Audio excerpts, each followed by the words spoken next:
Legenda Ande-Ande Lumut, kisah cinta dan kebaikan hati. Di sebuah desa di Jawa Timur, hiduplah seorang pemuda tampan bernama Ande-Ande Lumut. Pemuda ini dikenal karena kebaikannya dan ketampanannya yang luar biasa. Kabar tentang kebaikannya menyebar luas, hingga gadis-gadis cantik berdatangan dari seluruh penjuru desa untuk menemui Ande-Ande Lumut. Namun, tidak ada seorang pun yang berhasil mencuri hati dan perhatian Ande-Ande Lumut. Tidak jauh dari desa tempat Ande-Ande Lumut berada, tinggal 4 orang gadis yang bernama Klenting Hijau, Klenting Merah, Klenting Biru, dan juga Klenting Kuning.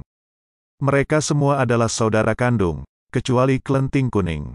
Klenting Kuning ini merupakan anak angkat. Ketiga saudara Klenting Kuning ini seringkali menyuruh Klenting Kuning untuk melakukan pekerjaan rumah seperti mencuci, membersihkan rumah, dan memasak.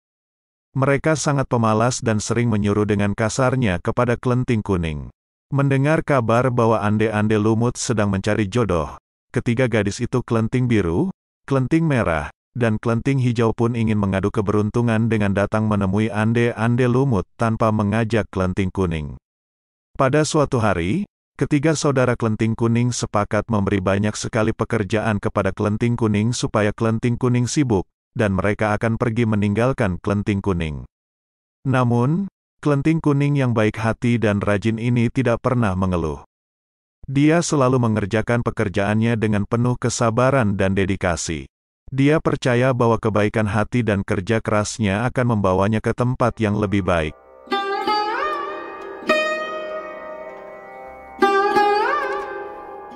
Perjalanan melintasi sungai. Untuk mencapai desa tempat Ande-Ande Lumut berada, terdapat sebuah tantangan yang harus dihadapi.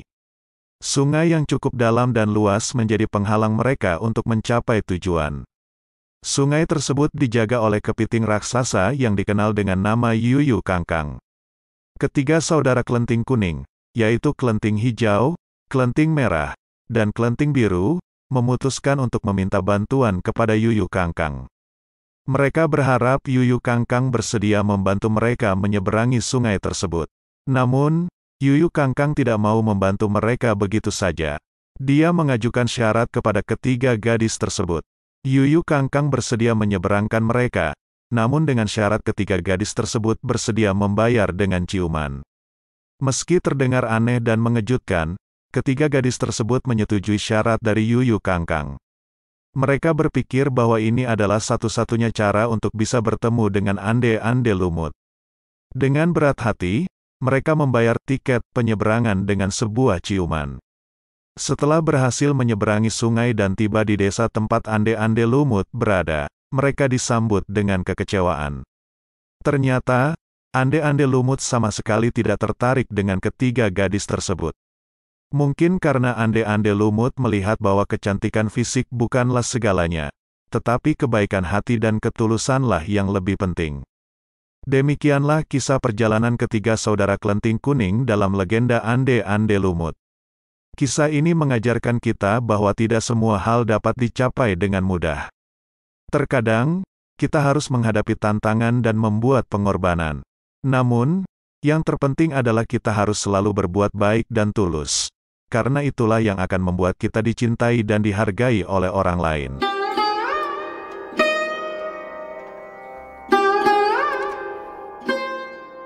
Legenda Ande-Ande Lumut, perjalanan Klenting Kuning. Setelah menyelesaikan pekerjaannya, Klenting Kuning memutuskan untuk menyusul ketiga kakaknya. Dia berjalan menuju desa tempat Ande-Ande Lumut berada. Namun, perjalanan tersebut tidaklah mudah. Dia harus menyeberangi sungai yang dijaga oleh Yuyu Kangkang, kepiting raksasa yang terkenal. Saat Klenting Kuning tiba di tepi sungai, dia bertemu dengan Yuyu Kangkang. Yuyu Kangkang menawarkan bantuan untuk menyeberanginya, tetapi dengan syarat yang sama seperti yang diajukan kepada ketiga kakak Klenting Kuning. Klenting Kuning harus mencium Yuyu Kangkang. Klenting Kuning berpikir keras, mencari cara untuk mengelabui Yuyu Kangkang. Dia tidak ingin mencium Yuyu Kangkang. Akhirnya, dia mendapatkan ide. Dia naik ke punggung Yuyu Kangkang sambil mengoleskan kotoran ayam yang dibungkus dengan daun pisang ke pipinya. Setelah Klenting Kuning sampai di tepi sungai, Yuyu Kangkang menagih janjinya. Namun, karena kelending kuning berbau tidak enak, Yuyu Kangkang marah dan mengusir kelending kuning.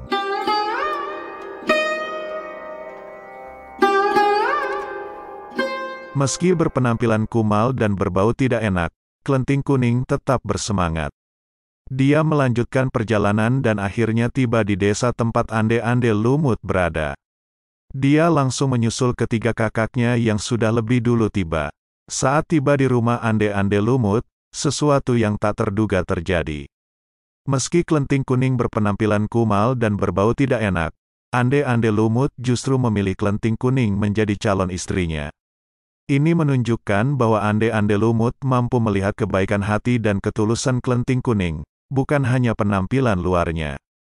Setelah menikah dengan kelending kuning, ande-ande lumut yang sebenarnya adalah Raden Panji Asmarabangun dari Kerajaan Jenggala, kembali ke kerajaannya. Mereka hidup bahagia sampai akhir hayat mereka. Ketiga saudara kelending kuning, yaitu kelending merah, kelending biru, dan kelending hijau, yang selama ini memperlakukan kelending kuning dengan buruk, terkejut dan meminta maaf. Dewi Sekartaji, yang sebenarnya adalah kelending kuning, memaafkan mereka. Akhirnya, Raden Panji dan Dewi Sekartaji pun kembali ke istana dan menikah.